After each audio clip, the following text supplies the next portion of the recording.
ഇന്ന് പെൺകുട്ടികൾക്ക് അധികവും നിക്കാഹിന് മടിയാണ്, കല്യാണത്തോട് താല്പര്യമില്ല. അധിക പെൺകുട്ടികൾ, പ്രത്യേകിച്ച് വിദ്യാഭ്യാസമുള്ള കുട്ടികൾക്കൊക്കെ കല്യാണത്തോട് താല്പര്യമില്ലാതായി മാറിയിട്ടുണ്ട്.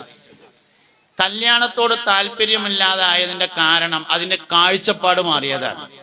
വിവാഹത്തോട് താല്പര്യമില്ലാതെയാവാൻ കാരണം വിവാഹം എന്നത് ജീവിതത്തിന്റെ അനിവാര്യതയാണ് എന്ന് തോന്നിയത് കൊണ്ടാണ്. ഹലോ വില്ലൂർക്കാരെ, വെസ്റ്റ് വില്ലൂർക്കാരെ, വെസ്റ്റ് ആയാൽ മതി, വേസ്റ്റ് ആകരുത്. ഇങ്ങോട്ട് നോക്കിയിരിക്കുക എല്ലാവരും. ഇങ്ങോട്ട് നോക്കിയില്ലെങ്കിൽ വേസ്റ്റ് ആവും. എനിക്കും വേസ്റ്റ് ആവും, നിങ്ങൾക്കും വേസ്റ്റ് ആവും. അതുകൊണ്ട് വെസ്റ്റ് ആയാൽ മതി. ഇങ്ങോട്ട് നോക്കിയ എല്ലാവരും. നോക്കുന്നുണ്ടോ? നോക്കുന്നുണ്ട ചങ്ങായിമാരെ നിങ്ങള്? എന്നാ ചെല്ലി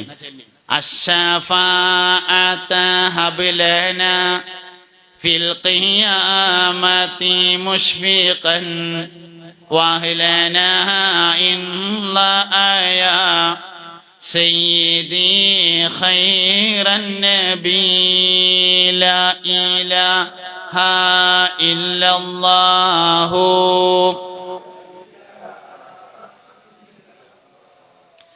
ലാ ഇലാഹ ഇല്ലല്ലാഹു മുഹമ്മദുർ റസൂലുള്ളാഹ്.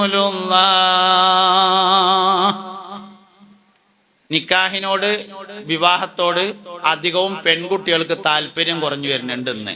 അതിൻ്റെ ഒരു കാരണം വിവാഹവുമായി ബന്ധപ്പെട്ട കാഴ്ചപ്പാട് മാറിയതാണ്. വിവാഹം എന്നത് അനിവാര്യതയാണ് ജീവിതത്തിന് എന്ന് മനസ്സിലാക്കിയതാണ് പ്രശ്നം. ജീവിക്കാൻ വിവാഹം അനിവാര്യമല്ല. അങ്ങനെയാണ്, അതുകൊണ്ട് കല്യാണം എന്നാണ് നമ്മൾ വിചാരിച്ചത്. ജീവിക്കാൻ വിവാഹം ഒന്നും അനിവാര്യമല്ല. തീരെ വിവാഹിതരായ ആളുകളും ജീവിച്ചിട്ടുണ്ട്. ഈസ നബി അലൈഹി സ്വലാം കല്യാണം കഴിച്ചിട്ടില്ലല്ലോ. ബഹുമാനപ്പെട്ട സയ്യിദത്തുനാ നഫീസത്തുൽ മിസ്രിയ റളിയല്ലാഹു അൻഹ ജീവിച്ചിട്ടില്ലേ? ബഹുമാനപ്പെട്ട സയ്യിദത്തുനാ റാബിയത്തുൽ അദവിയ്യ റളിയല്ലാഹു അൻഹ ജീവിച്ചിട്ടില്ലേ? മഹാനായ സയ്യിദുനാ ഉവൈസുൽ ഖറനി റളിയല്ലാഹു അൻഹു ജീവിച്ചിട്ടില്ലേ? ജീവിക്കാൻ വിവാഹം അനിവാര്യമല്ല. പിന്നെന്തിനാ വിവാഹം? ഇസ്ലാമിലെ വിവാഹത്തിന്റെ കാഴ്ചപ്പാട് ജീവിക്കാനല്ല. ശരിക്ക് സ്വർഗത്തിൽ എല്ലാവരും ആണും പെണ്ണുമാണെന്ന് സൂറത്തു യാസീൻ പറഞ്ഞിട്ടുണ്ട്. ഹും വഅസ്വാജുഹും ഫീ ളിലാലിൻ അലൽ അറായികി മുത്തഖിഊൻ ലഹും ഫിഹാ ഫാകിഹത്തുൻ വലഹും മാ യദ്ദഊൻ സലാമുൻ ഖൗലൻ മിർ റബ്ബിർ റഹീം. ഹും അവരും വഅസ്വാജുഹും അവരുടെ ഇണകളും ഫീ ളിലാലിൻ മരത്തിന്റെ ചോട്ടില് അലൽ അറായികി അരീക്കത്തി എന്ന കട്ടിലിന്മേൽ മുത്തഖിഊന ചാരിയിരിക്കുന്നതാണ്. ലഹും അവർക്കുണ്ട് ഫിയാദിൽ ഫാകിഹത്തുൻ പഴങ്ങള് വലഹും മാ യദ്ദഊൻ അവർ ആവശ്യപ്പെടുന്നതെന്തും. കല്യാണം ശരിക്കും സ്വർഗത്തേക്കുള്ളതാണ്. ആദ്യത്തെ കല്യാണം നടത്തിയത് അബുൽ ബശറായ ആദം അലൈഹിസ്സലാമാണ്. ആദ്യത്തെ പുതിയാപ്പള സ്വർഗത്തിൽ നിന്നാണ്. ആദ്യത്തെ പുതിയണ്ണ് ഉമ്മുനയായ ഹവ്വാ ബീവി റളിയല്ലാഹു അൻഹയായിരുന്നു, സ്വർഗത്തിലാണ്. അവസാനത്തെ കല്യാണവും സ്വർഗത്തിലാണ്. മുത്തുനബിയുടെ തൃക്കല്യാണം, മറിയം ബീവിയെ കല്യാണം കഴിക്കും. അവസാനത്തെ കല്യാണവും സ്വർഗത്തിനാണ്. ത്വാഹ തങ്ങളെ തൃക്കല്യാണത്തിന് തോരണങ്ങളെ തൂക്കുമ്പോൾ തന്നിന്നാം പാടി താളത്തിലാടും മേളത്തിൽ എങ്ങളെ ചേർക്കല്ല ആമീൻ. അല്ലാഹു നമ്മളെ ചേർക്കട്ടെ. സ്വർഗത്തിലെ ഏറ്റവും പ്രധാനപ്പെട്ട ആഘോഷം നബി തങ്ങളുടെ കല്യാണമാണ്. കല്യാണം സ്വർഗത്തിലേക്കുള്ളതാണ്. ഇവിടത്തെ അതേ ഭാര്യ തന്നെയാണ് സ്വർഗത്തിലെ, ഇവിടത്തെ അതേ ഭർത്താവ് തന്നെയാണ് സ്വർഗത്തിലെ. സത്യത്തിൽ കല്യാണം, വിവാഹം എന്നത് സ്വർഗത്തിലേക്കുള്ള ഒരുക്കമാണ്. വൈവാഹിക ജീവിതത്തിലെ എല്ലാ സന്തോഷങ്ങൾക്കും കൂലിയുണ്ട്, എല്ലാ പ്രയാസങ്ങൾക്കും കൂലിയുണ്ട്. എല്ലാം സ്വർഗത്തിലാണ്. മൻ തവ്വജ ലില്ലാഹി തവ്വജ മൻ തസവ്വജ ലില്ലാഹി തവ്വജല്ലാഹു ലഹു താജൽ മലികി ഹബീബുനാ റസൂലുള്ളാഹി.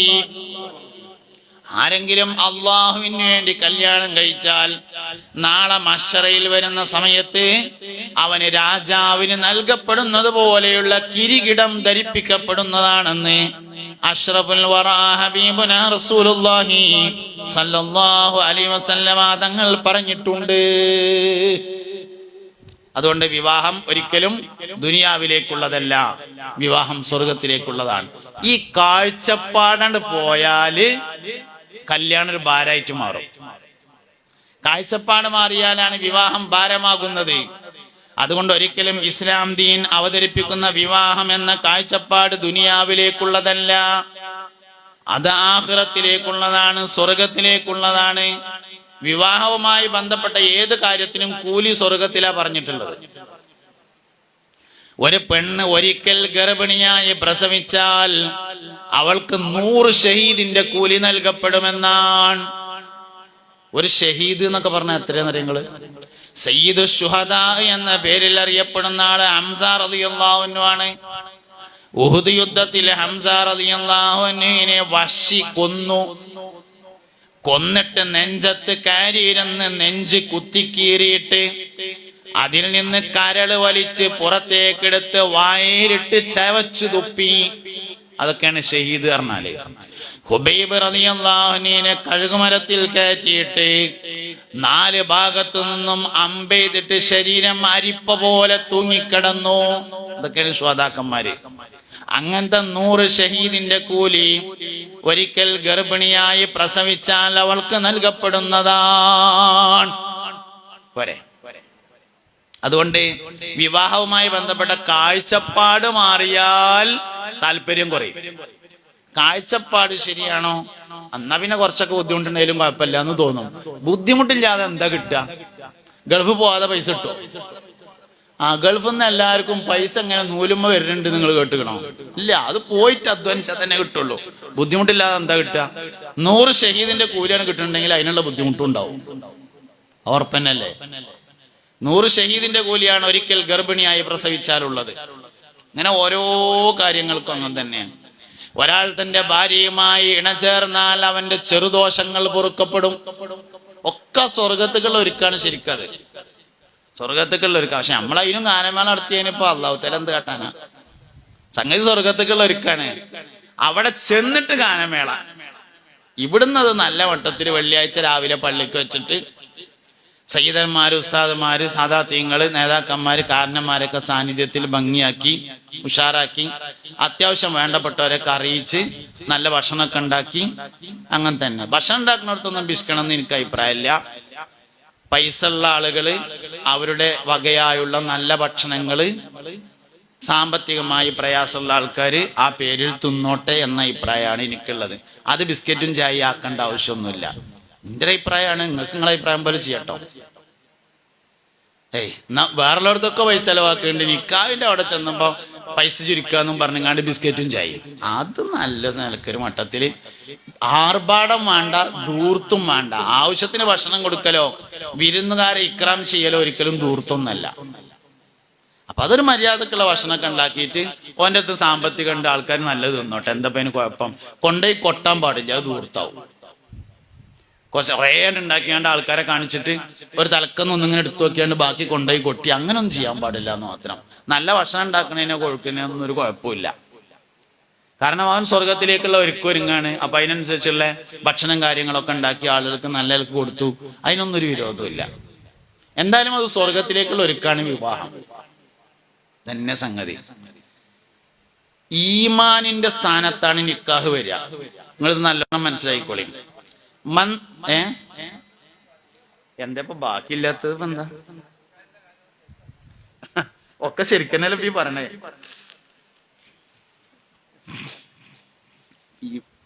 ഈ പറയാൻ പറഞ്ഞിട്ട് പറയണതും പറയാതെ പറയണതും തമ്മിലൊരു വ്യത്യാസം ഉണ്ടാവും. ഞാൻ ഖത്തീബുമാർക്കൊക്കെ ട്രെയിനിങ് കൊടുക്കുമ്പോൾ പറയലുണ്ട്, വെള്ളിയാഴ്ച പറഞ്ഞ വിഷയം പറയരുത് എന്നാണ്. ചില വെള്ളിയാഴ്ച സുബഹിസ്കാരം കഴിഞ്ഞിട്ട് വിഷയം പറഞ്ഞു തരുന്ന കുറച്ച് ആൾക്കാരുണ്ടാവും റൂമിക്ക് വരാന്. ഇന്ന് ഉസ്താദെ നമുക്ക് ഇന്ന വിഷയം പറയണം എന്ന് പറയും. ആ വിഷയം പറയാൻ പാടില്ല. അതെന്താ വെച്ചാല് അത് അയാളുടെ മനസ്സിൽ ഒരാളെ കണ്ടിട്ടുണ്ടാവും. ഗീബത്താണ് ആ ഭരണ പരിപാടി. ആ വിഷയം പറയാൻ പാടില്ല.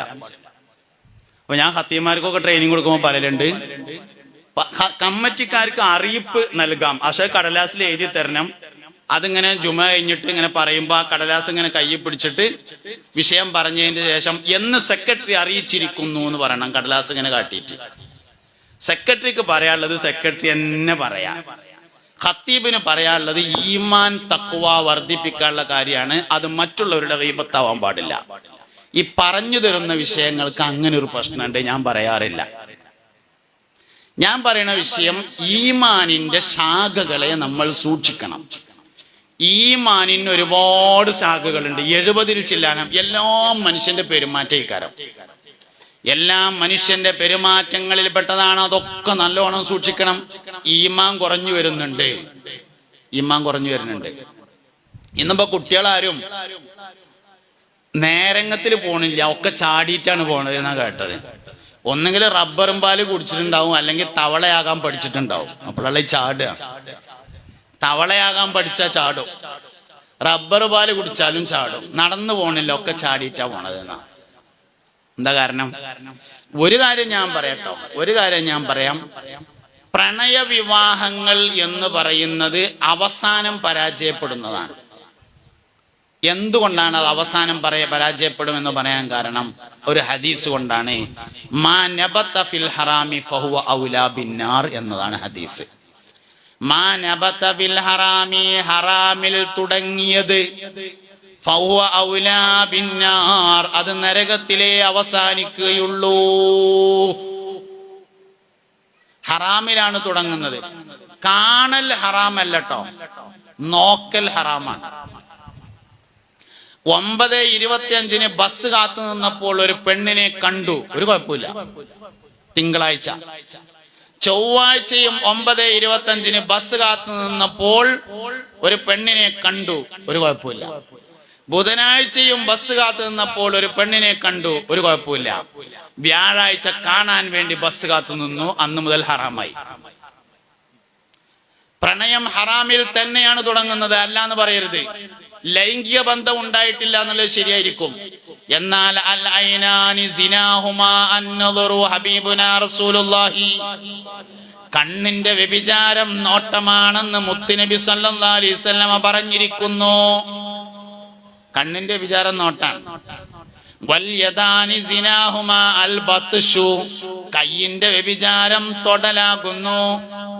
വൽരിജ്ലാനി സിനാഹുമാ അൽ മശിയു, കാലിന്റെ വ്യഭിചാരം നടത്തമാകുന്നു.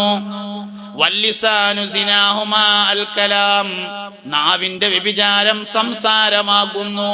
ഇതൊക്കെ ഉണ്ടായിട്ടുണ്ട്. ഇതെല്ലാം വിവാഹത്തിന് മുമ്പ് ഉണ്ടായിട്ടുണ്ട്. അതുകൊണ്ട് ഹറാമിലല്ല തുടങ്ങണതെന്ന് പറയരുത്, ഹറാമ് തന്നെയാണ് തുടങ്ങണത്. മാ നബത ബിൽ ഹറാമി ഫഹുവ ഔലാ ബിന്നാർ, ഹറാമിൽ തുടങ്ങിയത് നരകത്തിലെ അവസാനിക്കുള്ളൂ എന്ന് മുത്തുനബി പറഞ്ഞതാണ്. വഹയിന്റെ ഇൽമാണ്, തെറ്റൂല. മുഹമ്മദ് നബി പറഞ്ഞു എന്ന് പറഞ്ഞാൽ വഹയിന്റെ ഇൽമാണ്, അത് തെറ്റൂല. അത് അങ്ങനെ തന്നെ സംഭവിക്കുള്ളൂ. ഞാൻ അങ്ങനെയൊക്കെയാണ് പറഞ്ഞപ്പോ നാളെ ഒരാൾ വാട്സപ്പിൽ വന്നിട്ട് ചോദിച്ചു, ഉസ്താദ് അങ്ങനെയൊക്കെയാണ് പറയാൻ പാടുണ്ടോ? ആരേലും ഒക്കെ പ്രേമിച്ച് കല്യാണം കഴിച്ചവരുണ്ടാവൂലേ, ഓല ആകെ അടങ്ങാറാവൂലേ? ഞാനിപ്പോ ഞാൻ എന്ത് കേട്ടാനാ? ഓലോട് ഇനി പറയാനുള്ളത് ആകെ ഒറ്റ വയ്യുള്ളൂ, നല്ലോണം ഇസ്തിഗ്ഫാർ ചൊല്ലിക്കാളീന്ന്. എന്തെങ്കിലും ഒരു വയ്യ പറയണ്ടപ്പോ ഓലോടും വേണമല്ലോ വയ്യ പറയാം. ഓലോട് ആകെ ഒരു വയ്യേ പറയാനുള്ളൂ, നല്ലോണം ഇസ്തിഗ്ഫാർ ചൊല്ലിക്കാളീന്ന്. അപ്പൊ കിട്ടി ഉസ്താദെ ഐഡിയ, ഇസ്തിഗ്ഫാർ ചെല്ലാൻ വേണ്ടി കള്ളുടിച്ചാൻ പറ്റുമോന്ന്. അങ്ങനെ ചിന്തിക്കുകയും ചെയ്യരുത്. കുറച്ച് ഇസ്തിഗ്ഫാറാണ് ചെല്ലിയാൽ മതിയല്ലോ എന്ന് കരുതി കണ്ട് കെട്ടാത്തവരൊന്നും കെട്ടാൻ പോണ്ട. കെട്ടിയവർക്ക് ഇനി അതേ വഴിയുള്ളൂ എന്നുള്ളതുകൊണ്ട് പറഞ്ഞതാണ്. പ്രണയവിവാഹം പരാജയപ്പെടും, അത് ഉറപ്പാ, അത് ഉറപ്പാ, അത് പരാജയപ്പെടും. 5 കാരണങ്ങളെ കൊണ്ട് പരാജയപ്പെടും. ഒരു കാരണമൊന്നല്ല, ഒന്നേ ഞാൻ പറഞ്ഞിട്ടുള്ളൂ എന്ന് മാത്രം, ഒന്നേ ഞാൻ പറഞ്ഞതുള്ളൂ എന്ന് മാത്രം. 5 കാര്യങ്ങളെ കൊണ്ട് അത് പരാജയപ്പെടും. അതുകൊണ്ട് ഹറാമിൽ തുടങ്ങിയത് ഒരിക്കലും സ്വർഗത്തിൽ അവസാനിക്കൂല എന്ന് പറഞ്ഞതിന് കുറെ അർത്ഥമുണ്ട്. മക്കള് നേരാവൂല എന്നാണ് അതിന്റെ ഏറ്റവും പ്രധാനപ്പെട്ട അർത്ഥം. മനുഷ്യനെ നരകത്തിലേക്കും കൊണ്ടുപോകുന്നത് മക്കളാണ്, മനുഷ്യനെ സ്വർഗത്തിൽ കൊണ്ടുപോകുന്നതും മക്കളാണ്. നരകാവകാശിയാകുന്നതിന്റെ കാരണം മക്കളാണ്. അപ്പൊ സ്വർഗാവകാശി ആവൂല എന്ന് പറഞ്ഞാൽ അതിന്റെ ആദ്യത്തെ അർത്ഥം അതിന്റെ മക്കള് നേരാവൂല എന്ന് തന്നെയാണ്. അതുകൊണ്ട് നല്ലോണം സൂക്ഷിക്കണം, നല്ലോണം സൂക്ഷിക്കണം.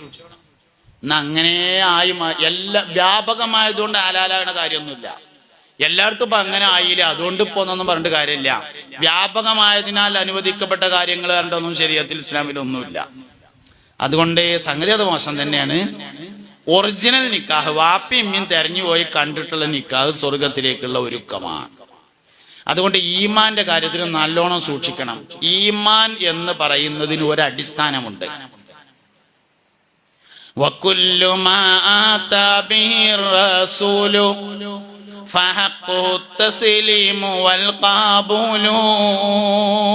അതാണ് ഈമാന്റെ അടിസ്ഥാനം.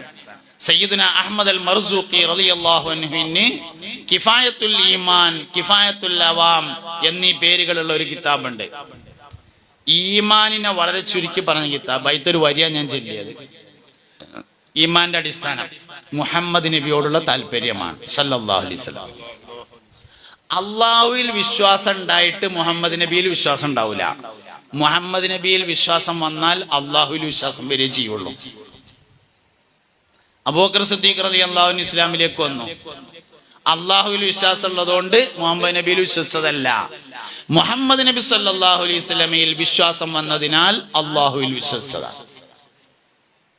ഉമർ ഇബ്നുൽ ഖത്താബ് റളിയല്ലാഹു അൻഹു ഇസ്ലാമിലേക്ക് വന്നു. എന്തേ കാരണം? മുഹമ്മദ് നബിയിൽ വിശ്വാസം വന്നു, അപ്പോൾ അള്ളാഹുവിൽ വിശ്വാസം വന്നു. ഉസ്മാൻ റളിയല്ലാഹു അൻഹു ഇസ്ലാമിലേക്ക് വന്നു, അലി റളിയല്ലാഹു അൻഹു വന്നു. എല്ലാവർക്കും മുഹമ്മദ് നബിയിൽ വിശ്വാസം വന്നപ്പോൾ അള്ളാഹുവിൽ വിശ്വാസം വന്നതാണ്.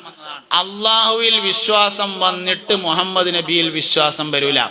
ഖലാ ഖദർ മനസ്സിലായിട്ട് വിശ്വസിക്കൂലാന്ന്. വിശ്വസിച്ചിട്ട് ഖലാ ഖദർ മനസ്സിലാവുകയേ ചെയ്യുള്ളൂ. ഖലാ ഖദർ മനസ്സിലാകണില്ല, അതുകൊണ്ട് ഞാൻ വിശ്വസിക്കണില്ല പറഞ്ഞാല് ഖലാ ഖദർ മനസ്സിലായിട്ട് വിശ്വസിക്കൂല. വിശ്വസിക്കൽ എപ്പോഴാണ്? ഖലാ ഖദർ എനിക്ക് മനസ്സിലായിട്ടില്ലെങ്കിലും എന്റെ നബിക്ക് മനസ്സിലായിട്ടുണ്ട്. മുഹമ്മദ് നബിയിൽ വിശ്വാസം വന്നാൽ മാത്രമേ ഖലാ ഖദർ മനസ്സിലാവുള്ളൂ. അതിന് ഖലാ ഖദറിന്റെ മാത്രം പ്രശ്നമല്ല, മീസാൻ എന്ന തുലാസും അങ്ങനെ തന്നെയാണ്. മുഹമ്മദ് നബിയിൽ വിശ്വാസം ഉണ്ടെങ്കിലേ മീസാൻ മനസ്സിലാവുള്ളൂ. സിറാത്ത് പാലം മനസ്സിലാവണമെങ്കിൽ മുഹമ്മദ് നബിയിൽ വിശ്വാസം ഉണ്ടായിരിക്കണം. സിറാത്ത് പാലം നിങ്ങൾക്ക് എല്ലാവർക്കും മനസ്സിലായിട്ടില്ലേ? മുടിയേക്കാൾ നേർമയായതും വാളിനേക്കാൾ മൂർച്ചയുള്ളതും നരകത്തിന്റെ മേലിട്ടതും കോടിക്കണക്കിന് മനുഷ്യന്മാരെ നടക്കുന്നതും അല്ല മനുഷ്യന്മാരെ സിറാത്ത് പാലം നിങ്ങൾക്ക് മനസ്സിലായിട്ടില്ലേ? ഇല്ല. ഉണ്ട്. എന്നാലും പിന്നെ വേറെ പ്രശ്നമല്ല. എന്താ വെച്ചാൽ എനിക്കത് മനസ്സിലായിട്ടുണ്ടായിരുന്നില്ല. എനിക്ക് മനസ്സിലായിട്ടില്ല. എന്താ കാര്യം വെച്ചാൽ ഈ മുടിയേക്കാൾ നേർമയായതിന് എങ്ങനെയാ വാളിനേക്കാൾ മൂർച്ച ഉണ്ടാവുക? മുടിക്കന്നെ ഉണ്ടാവില്ലല്ലോ. പിന്നെ അതിനെ 7 പൊളിയൊക്കെ ഏതായാലും ഉണ്ടാവില്ല. നിങ്ങൾക്ക് എന്നെ മനസ്സിലാവുള്ളൂ. വെറുതെ അല്ല നിങ്ങള് വേസ്റ്റ് വില്ലൂരിലായത്. അത് മനസ്സിലാവൂല. എന്തേ മനസ്സിലാവുള്ളൂ എന്ന് നിങ്ങൾക്ക്? മുഹമ്മദ് നബി അള്ളാഹുവിന്റെ റസൂലാന്നേ മനസ്സിലാവുള്ളൂ. അത് മനസ്സിലായതിനാൽ സിറാത്ത് പാലം മനസ്സിലായതാണ്. അത് മനസ്സിലായതിനാൽ നരകം മനസ്സിലായതാണ്. അത് മനസ്സിലായതിനാൽ സ്വർഗം മനസ്സിലായതാണ്. ഈ ഗൈബിയായ വിശ്വാസം എന്നറിയില്ല, മറഞ്ഞ വിശ്വാസം. മറഞ്ഞ വിശ്വാസത്തിലെ ഒന്നാമത്തെ വിശ്വാസം സക്രാത്തുൽ മൗത്താണ്. മരണത്തിന്റെ വേദനയാണ് ആദ്യത്തെ അനുഭവം. ഗൈബിയായ കാര്യങ്ങളിൽ ഒരു മനുഷ്യന്റെ ആദ്യത്തെ അനുഭവം മരണത്തിന് ശക്തമായ വേദന ഉണ്ട് എന്നാണ്. ഇന്ന് വരെ മരിച്ച ആരും വന്നിട്ട് ഭയങ്കര വേദന ഇട്ടോ എന്ന് പറഞ്ഞിട്ടില്ല. നമ്മളെ അനുഭവത്തിൽ ഒരടങ്ങേറില്ല, അവന് ബോധമില്ലാതെ കിടക്കുകയാണ്. എന്നാലും മരണത്തിന് വേദനയുണ്ട് എന്ന് നമ്മൾ വിശ്വസിക്കുന്നു. എന്താ കാരണം? മുഹമ്മദ് നബിയിൽ വിശ്വാസം ഉണ്ടായതാണ് കാരണം, വേറൊന്നല്ല കാരണം. അതുകൊണ്ട് ഈമാനിന്റെ അടിസ്ഥാനം മുഹമ്മദ് നബിയിലുള്ള വിശ്വാസമാകുന്നു സല്ലല്ലാഹു അലൈഹി വസല്ലം. അത് കൂടുന്നതിനനുസരിച്ച് ഈമാൻ കുറയും, അത് കുറയുന്നതിനനുസരിച്ച് ഈമാൻ കുറയും. ദൗർഭാഗ്യവശാൽ ഈ ഉമ്മത്തിൽ ഏറ്റവും കൂടുതൽ തർക്കം ഉണ്ടാവാറുള്ളത് 2 മാസത്തിലാണ്. ഒന്ന് റമദാനിലും ഒന്ന് റബീഉൽ അവ്വലിലും. ഈ ഉമ്മത്തിൽ ഏറ്റവും കൂടുതൽ തർക്കം ഉണ്ടാകുക 2 മാസമാണ്. ഒന്ന് റമദാൻ മാസത്തിൽ ആൾക്കാർക്ക് തോനെ കൂലി കിട്ടില്ല, അപ്പൊ ശൈത്താൻ എങ്ങനെയൊക്കെ മുടക്കും അത്. രണ്ടാമത്തത് റബീഉൽ അവ്വലാണ്. റബീഉൽ അവ്വൽ ആകണേന്റെ മുന്നേ ഒരു മുഹറം കൈനോട് കൂടെ തന്നെ ഇലക്ട്രിക് പോസ്റ്റ് നിറഞ്ഞിട്ടുണ്ടാവും നബിദിനം അനാചാരം, മുഹമ്മദ് നബി സാധാരണ മനുഷ്യൻ തന്നെയാകുന്നു. ഈ ഉമ്മത്തിൽ ഏറ്റവും തർക്കമുള്ള മാസമാണ് റബീഉൽ അവ്വൽ. ഇസ്ലാന്തിയിൽ 2 തരം ആൾക്കാരുണ്ട് എന്നാണ്. ഒന്ന് അന്വേഷകരും വേറൊന്ന് ആസ്വാദകരും. ഒന്ന് അന്വേഷിക്കുന്ന ആൾക്കാര്, വേറൊന്ന് ആസ്വദിക്കുന്ന ആൾക്കാര്. ചില ആൾക്കാർ ഇങ്ങനെ അന്വേഷിച്ച് നടക്കും, അല്ല നബിദിനം ആഘോഷിക്കാൻ പറ്റുമോ, അല്ല നബിദിനം ആഘോഷിക്കാൻ പറ്റുമോ, മരിച്ചോളം അന്വേഷിക്കും. ചില ആൾക്കാർ ആസ്വാദകരാണ്, ഒരു മരിക്കോളം റബീഉൽ അവ്വൽ ആയാൽ പൂർവ്വ വിദ്യാർത്ഥികൾക്ക് പാടാൻ പറ്റുമോ എന്ന് ചോദിക്കും. അപ്പൊ സദർ ഉസ്താദ് പറയും പാടിക്കോളി എന്നറിയും. അപ്പം അങ്ങോട്ട് കയറിയിട്ട് അങ്ങോട്ട് പാടും. അപ്പൊ ഗൾഫിൽ നിന്ന് വന്ന ആൾക്കാരുണ്ടാവും, ഓലെ കീശയിൽ പൈസ ഉണ്ടാവും, ഓലെ അത് കവറിലിട്ടിട്ടാണ് കൊടുക്കും. അങ്ങനെ ആസ്വദിക്കുന്നവരും അന്വേഷിക്കുന്നവര് ഖിയാമത്ത് നാൾ 1-ാം തീയതി ഒരു അന്വേഷിച്ച് നടക്കലേ ഉണ്ടാവുള്ളൂ, പാടലുണ്ടാവില്ല. ആസ്വദിക്കുന്നവരാണ് പാടുക. നമ്മൾ അന്വേഷിക്കണ്ടെന്നല്ല ഞാൻ പറഞ്ഞത്, അന്വേഷകരാവരുത്, ആസ്വാദകരാവണം. പരിശുദ്ധ ദീനുൽ ഇസ്ലാം എന്ന് പറഞ്ഞത് ആസ്വദിക്കാനുള്ളതാണ്. അതുകൊണ്ട് ആസ്വദിക്കണം. എന്ത് വേണം? മുഹമ്മദ് നബി സല്ലല്ലാഹു അലൈഹി വസല്ലമയോടുള്ള അമിതമായ താല്പര്യം, അമിതം എന്നതിന് പറയാൻ പറ്റൂല, അധികമായ താല്പര്യം. ആ താല്പര്യം ഉണ്ടെങ്കിൽ മാത്രമാണ്, അതാണ് ഈമാന്റെ ബേസ്. ഈ ഉമ്മത്തിലെ ഏറ്റവും ഈമാനുള്ള മനുഷ്യൻ സയ്യിദുനാ അബൂബക്കർ സിദ്ദീഖ് റളിയല്ലാഹു അൻഹു. ഈ ഉമ്മത്തിലെ ഏറ്റവും ഈമാനുള്ള മനുഷ്യൻ സിദ്ദീഖ് റളിയല്ലാഹു അൻഹു. സിദ്ദീഖ് റളിയല്ലാഹു അൻഹു ഇസ്ലാം തീരുന്ന എന്തായാലും ഒന്ന് രാജിവെക്കുമെന്ന് ഖുറൈശികൾ ഉറപ്പിച്ച ദിവസമായിരുന്നു മിഅ്റാജിന്റെ പിറ്റേ ദിവസം. ഇന്നലെ രാത്രി ഉറങ്ങുന്നിടത്താണ് നീച്ചിട്ട് മസ്ജിദുൽ ഹറാമിലേക്കും അവിടെ നിന്ന് 7 ആകാശങ്ങളിലേക്കും സഞ്ചരിച്ച് ബൈത്തുൽ മുഖദ്ദസിൽ പോയി അവിടെ നിന്ന് 7 ആകാശങ്ങൾ കയറി അള്ളാഹുവെ കണ്ട് അഭിമുഖ സംഭാഷണം നടത്തി. പോയ വഴിയിലൂടെ മടങ്ങി നേരം പുലർന്നപ്പോഴേക്ക് കിടന്നീന്ന് അതേ സ്ഥലത്ത് വന്ന് കടന്നു എന്ന് പറഞ്ഞു. ഈ വിവരം അറിഞ്ഞ സിദ്ദീഖ് റളിയല്ലാഹു അൻഹുവിന് ആകെ ഒരു ചോദ്യമാണ് ചോദിക്കാണ്ടായത്, ഇതിന്റെ നബി പറഞ്ഞതാണോ എന്ന് ചോദിച്ചു. പറഞ്ഞതാണ് എന്ന് പറഞ്ഞപ്പോ പറഞ്ഞു, അബൂബക്കർ അതുകൊണ്ട് വിശ്വസിച്ചിരിക്കുന്നു എന്ന് പറഞ്ഞു. ഈമാന്റെ അടിസ്ഥാനം മുഹമ്മദ് നബിയിലുള്ള താല്പര്യമാണ് സല്ലല്ലാഹു അലൈഹി വസല്ലം. ഇത് കുട്ടികളെ പഠിപ്പിക്കണം. നമ്മളിപ്പോ റബീഉൽ അവ്വൽ 12-നും കുട്ടികൾക്ക് പ്രസംഗം കൊടുക്കുന്നത് ഇന്റർനാഷണൽ വിഷയക്കാരം, മുഹമ്മദ് നബിയും ആധുനിക ലോകവും എന്നൊക്കെ കൊടുക്കുക. കുട്ടികൾക്ക് പറഞ്ഞെടുക്കേണ്ടത് കുട്ടിയായ നബി, ചെറിയ കുട്ടിയായ നബി സല്ലല്ലാഹു അലൈഹി വസല്ലം. നബി തങ്ങളുടെ ഒരു കുട്ടിക്കാലം ഉണ്ടായിരുന്നു, അത്ഭുതം, വളരെ വലിയ അത്ഭുതമാണ് മുസ്തഫായ നബി സല്ലല്ലാഹു അലൈഹി വസല്ലം തങ്ങളുടെ കുട്ടിക്കാലം. ആദ്യം ഉമ്മാന്റെ അടുത്തുനിന്ന് ഹലീമത്തു സഅദിയ റളിയല്ലാഹു അൻഹാ മുലയൂട്ടാൻ വേണ്ടി കൊണ്ടുപോയി 2 കൊല്ലത്തിന്. 1 കൊല്ലം കഴിഞ്ഞ് ഒന്ന് തിരിച്ചു കാണിച്ചു കൊടുത്ത് കുറച്ച് ദിവസമൊക്കെ പേരയിൽ നിർത്തി, 2ാമതും കൊണ്ടുപോയി. 2ാം വർഷം തിരിച്ചു കൊടുക്കാൻ വേണ്ടി കൊടുന്നിട്ട് ചോദിച്ചു, ഞാൻ ഒന്നുകൂടി കൊണ്ടോട്ടെ. കരാറ് കഴിഞ്ഞു, കരാറ് 2 വർഷത്തിനുള്ളൂ, ശമ്പളവും കഴിഞ്ഞു. 3ാം കൊല്ലം കൊണ്ടുപോയി ശമ്പളമില്ലാതെ. 3ാം വർഷം കൊണ്ടുചെന്ന സമയത്താണ് നെഞ്ചു കീറിയ അത്ഭുത സംഭവം ഉണ്ടായത്. നെഞ്ചു കീറി ഹൃദയം പുറത്തെടുത്ത് കഴുകി വൃത്തിയാക്കി യഥാസ്ഥാനത്ത് മടക്കി വെച്ചു. കഥയല്ല, അനസ് ബിൻ മാലിക് റളിയല്ലാഹു അൻഹു പറഞ്ഞിട്ടുണ്ട്, ആ സർജറി കഴിഞ്ഞ സ്ഥലം നബി തങ്ങൾ എനിക്ക് കാണിച്ചു തന്നിട്ടുണ്ടായിരുന്നു. തെളിവ് സഹിതാണ്. ആ ഓപ്പറേഷൻ കഴിഞ്ഞ ആ സ്ഥലം നബി എനിക്ക് കാണിച്ചു തന്നിട്ടുണ്ട് എന്ന് സയ്യിദുനാ അനസ് ബിൻ മാലിക് റളിയല്ലാഹു അൻഹു 10 വർഷം നബി തങ്ങളോടൊപ്പം ഊണിലും മുറക്കിലും കഴിഞ്ഞുകൂടിയ ആളാണ് മഹാനായ സയ്യിദുനാ അനസ് ബിൻ മാലിക് റളിയല്ലാഹു അൻഹു. അനസ് റളിയല്ലാഹു അൻഹു നബി തങ്ങൾ ഒരിക്കൽ ഒരു ദുആ നടത്തി. അനസ് റളിയല്ലാഹു അൻഹുവിന്റെ വാപ്പ ചെറുപ്പത്തിൽ മരിച്ചിട്ടുണ്ടായിരുന്നു, മാലിക്. അനസ് റളിയല്ലാഹു അൻഹുവിന്റെ ഉമ്മയാണ് ഉമ്മു സുലൈം റളിയല്ലാഹു അൻഹ എന്ന് പറയുന്നത്. ഉമ്മു സുലൈമിനെ 2ാമത് കല്യാണം കഴിച്ചു അബൂ ത്വൽഹ റളിയല്ലാഹു അൻഹു.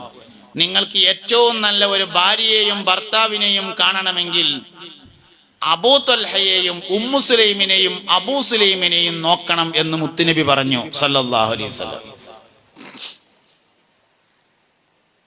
നിങ്ങൾ സദസ്സെന്ന് പോണില്ലല്ലോ, അത്യാവശ്യം മുദ്രയിക്കാൻ മുട്ടുന്നവരൊക്കെ പൊയ്ക്കോളി, അതിന് കുഴപ്പമൊന്നുമില്ല കേട്ടോ. ഞാൻ നിങ്ങളെ പിടിച്ചിരുത്തിയിട്ട് സ്വീപ്പാക്കണമൊന്നുമില്ല. ഷുഗർ ഉള്ളവരെന്തായാലും പോയി മുദ്രയിച്ചൊക്കെ വന്നോളി, അതിനൊന്നും കുഴപ്പമില്ല. അതിനൊന്നും ഞാൻ ഒന്നും പറയുന്നില്ല. ഇവിടെ ഇരിക്കണവരും ഇങ്ങോട്ട് നോക്കണം എന്നേ ഉള്ളൂ, വേറെ കുഴപ്പമൊന്നുമില്ല. മൂത്രയ്ക്ക് അത്യാവശ്യമുള്ളവർ പൊയ്ക്കോളി. ഇത് എന്തെങ്കിലും പറയാമെന്ന് വിചാരിച്ചിട്ട് പോകാതിരിക്കണ്ടെന്ന് ഞാൻ ഒന്നും പറയില്ല. എന്താ ഫോൺ വരുന്നവരും എടുത്തോളി, അതിനും ഞാൻ ഒന്നും പറയില്ല, അതിനൊന്നും പറയില്ല. പറയലും ഇങ്ങോട്ട് നോക്കിയില്ലെങ്കിൽ മാത്രമേ പറയുള്ളൂ, വേറെ ഒന്നിനും പറയില്ല.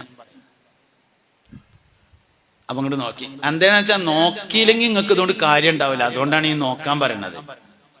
നോക്കാതെ നിങ്ങൾക്ക് ഇത് ഒരു കാര്യം ഇതാണ്ട് ഉള്ളിലേക്ക് കയറണ്ടേ, കയറണമെങ്കിൽ നിങ്ങൾ ഇങ്ങോട്ട് നോക്കണം. അതിന് വേണ്ടിയിട്ടാണ്.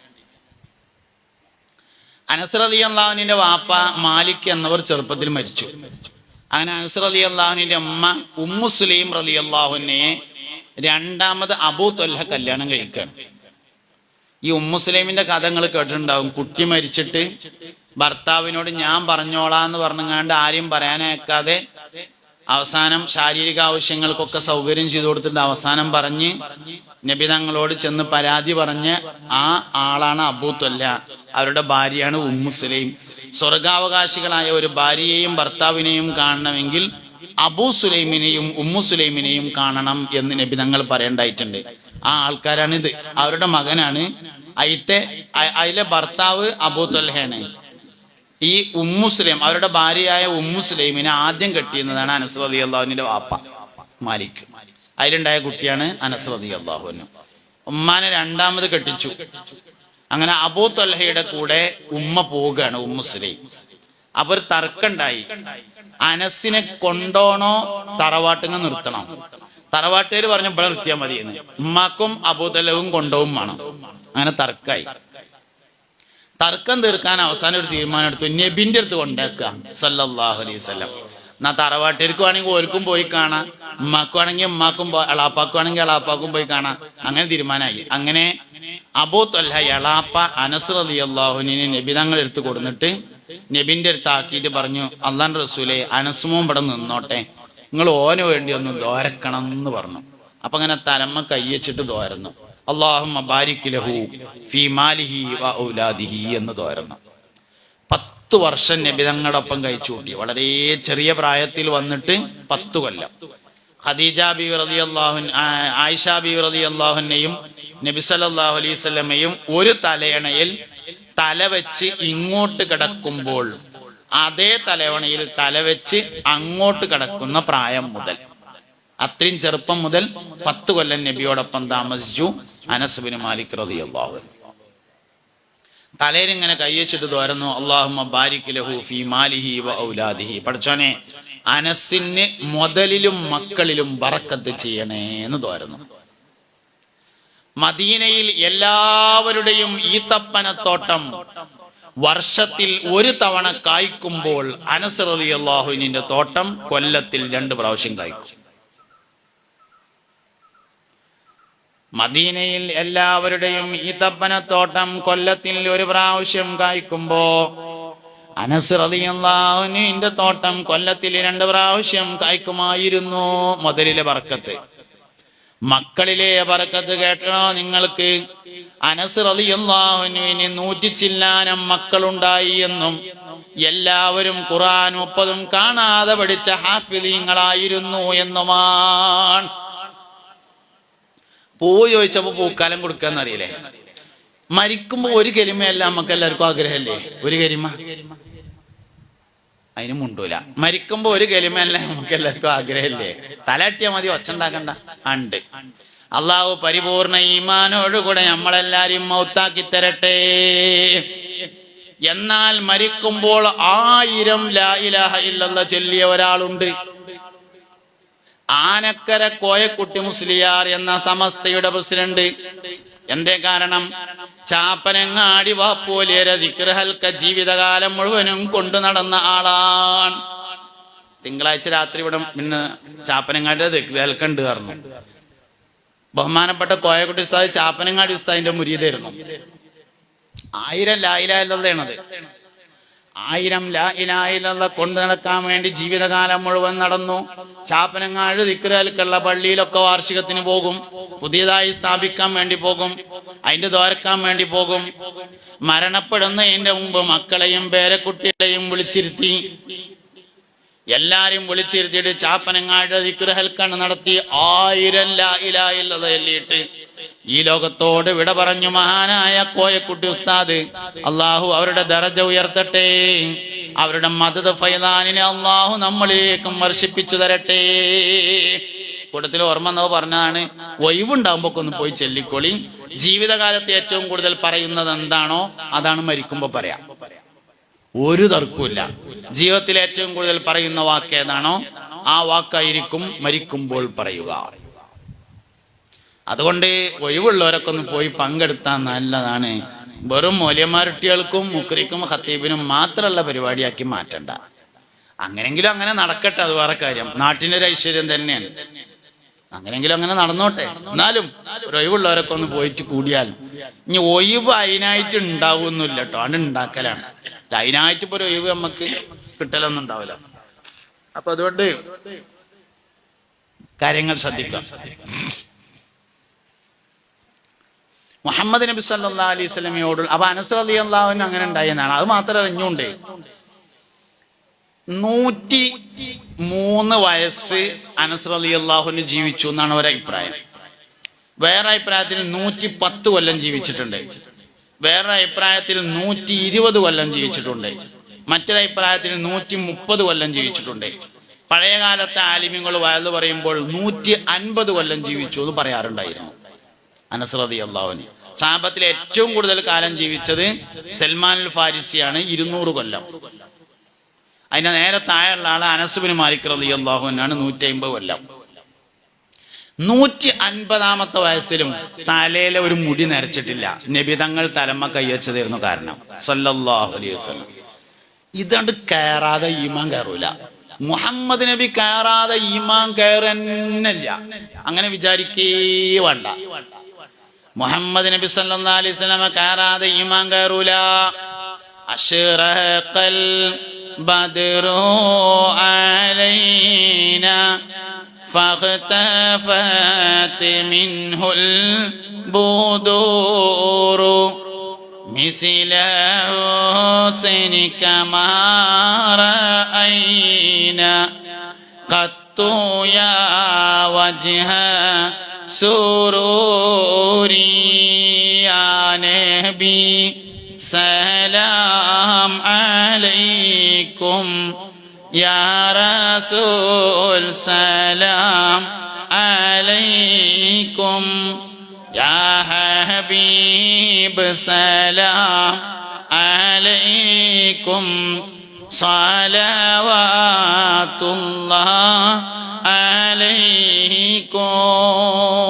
മുഅ്മിനീങ്ങളെ, 130ാമത്തെ വയസ്സിൽ അനസ് റളിയല്ലാഹു അൻഹുവിന്റെ കവിളിൽ ചുണി വീണിട്ടുണ്ടായിരുന്നില്ല. അനസ് റളിയല്ലാഹു അൻഹുവിന്റെ കവിളത്ത് ചുളില്ല 130ാമത്തെ വയസ്സിലും. എന്താ കാരണം? മുസ്തഫ നബി സല്ലല്ലാഹു അലൈഹി വസല്ലം തങ്ങൾ കൈകൊണ്ട് കവിളത്തൊന്ന് തലോടിയതായിരുന്നു കാരണം. മുഅ്മിനീങ്ങളെ, 150ാമത്തെ വയസ്സിലും അനസ് റളിയല്ലാഹു അൻഹുവിന്റെ കവിളിൽ ഇങ്ങനെ കൈവച്ചിട്ട് ആ കൈ ഇങ്ങനെ വാസനിച്ചു നോക്കിയാൽ റോസാപ്പൂവിന്റെ മണമുണ്ടായിരുന്നു. മുത്തുനബി ചെറുപ്പത്തിൽ ഉമ്മ വെച്ചതായിരുന്നു കാരണം.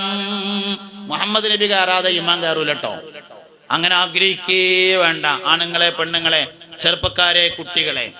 യുക്തിവാദത്തിന്റെ കാരണം മുഹമ്മദ് നബി ഇറങ്ങിയതാണ്. നിരീശ്വരവാദത്തിന്റെ കാരണം മുഹമ്മദ് നബി സല്ലല്ലാഹു അലൈഹി വസല്ലം ഖൽബിൽ ഇറങ്ങിയതാണ്. ലിബറലിസത്തിന്റെ കാരണം മുഹമ്മദ് നബി സല്ലല്ലാഹു അലൈഹി വസല്ലം ഖൽബിൽ ഇറങ്ങിയതാണ്. ബിദ്അത്തിന്റെ കാരണം മുഹമ്മദ് നബി സല്ലല്ലാഹു അലൈഹി വസല്ലം ഖൽബിൽ ഇറങ്ങുന്നതാണ്. ഈമാൻ കയറണോ മുഹമ്മദ് നബി സല്ലല്ലാഹു അലൈഹി വസല്ലം കയറണം, അല്ലാതെ കയറൂല. ഖദീജ ബീവി റളിയല്ലാഹു അൻഹയാണ് സ്ത്രീകളുടെ കൂട്ടത്തിൽ നിന്ന് ആദ്യമായി വിശ്വസിച്ച ആള്. ഖദീജ ബീവി റളിയല്ലാഹു അൻഹ പറഞ്ഞിട്ടുണ്ട്, നബിയേ, നിങ്ങളെ അല്ലാഹു സുബ്ഹാനഹു വ തആല നബിയാക്കി നിയോഗിക്കുന്നതിന്റെയും 5 കൊല്ലങ്ങൾക്ക് മുമ്പ് നിങ്ങൾ നബിയാണ് എന്ന് ഞാൻ മനസ്സിലാക്കിയിട്ടുണ്ടായിരുന്നു. ഖദീജ ബിയുടെ ഈമാൻ മുഹമ്മദ് നബി ഖൽബിൽ കയറിയതാണ് സല്ലല്ലാഹു അലൈഹി വസല്ലം. ആയിഷ ബിവിന്റെ ഈമാൻ മുഹമ്മദ് നബി സല്ലല്ലാഹു അലൈഹി വസല്ലം ഖൽബിൽ കയറിയതായിരുന്നു. ഷെയ്ഖ് റിഫായി റളിയല്ലാഹു അൻഹുവിന്റെ ഈമാൻ മുഹമ്മദ് നബി ഖൽബിൽ കയറിയതാണ്. ഒരു ദിവസം മുറ്റത്തുനിന്ന് രേശം മണ്ണെടുത്തുങ്ങാണ്ട് ആ മണ്ണ് ഇങ്ങനെയാണ് മുത്തി. റിഫായി ഷെയ്ഖ് കണ്ട ആളുകൾ ചോദിച്ചു, അല്ലയോ ഷെയ്ഖ് റിഫായി, എന്താ മുറ്റത്തുനിന്ന് മണ്ണെടുത്താണ് മുത്തുന്നതെന്ന് ചോദിച്ചോ. പറഞ്ഞു, എടാ ചെങ്ങായ, മുറ്റത്തെ മണ്ണല്ല ഞാൻ മുത്തിയത്. നിങ്ങൾ ഇവിടുന്ന് എടുക്കണേ കണ്ടല്ലോ പറഞ്ഞു. അതിൽ പറഞ്ഞു, ഞാൻ ആ മുത്തിയ മണ്ണില്ലേ, ആ മണ്ണ് അതിന്റെ അപ്പുറത്തെ മണ്ണും ഇങ്ങനെ തൊട്ട് നിൽക്കണ മണ്ണല്ലേ, അത് അതിന്റെ അപ്പുറത്തെ മണ്ണുമ്മേ, അത് അതിന്റെ അപ്പുറത്തെ മണ്ണുമ്മേ, ഇതിന്റെ ഒരു തല മദീനത്തെ മണ്ണുമ്മ തട്ടിട്ടാ നിൽക്കണത്. മദീനത്തെ മണ്ണ് എൻ്റെ ഹബീബിന്റെ മേത്ത് തൊട്ട് നിൽക്കുകയാണ്. എൻ്റെ ഹബീബിന്റെ ശരീരത്തിൽ തട്ട് നിൽക്കുന്ന മണ്ണിന്റെ ഒരു തലക്കേ ഞാൻ മുത്തിയെന്ന് പറഞ്ഞു സയ്യിദുന റഈസുൽ ആശിഖീൻ സയ്യിദുന അഹ്മദ് അൽ കബീർ റിഫായി ഖദ്ദസല്ലാഹു സിറഹുൽ അസീസ്. അതുകൊണ്ട് ഈമാൻ കാരണം, മുഹമ്മദ് നബി കാരണം. അല്ലാഹു തൗഫീഖ് നൽകട്ടെ.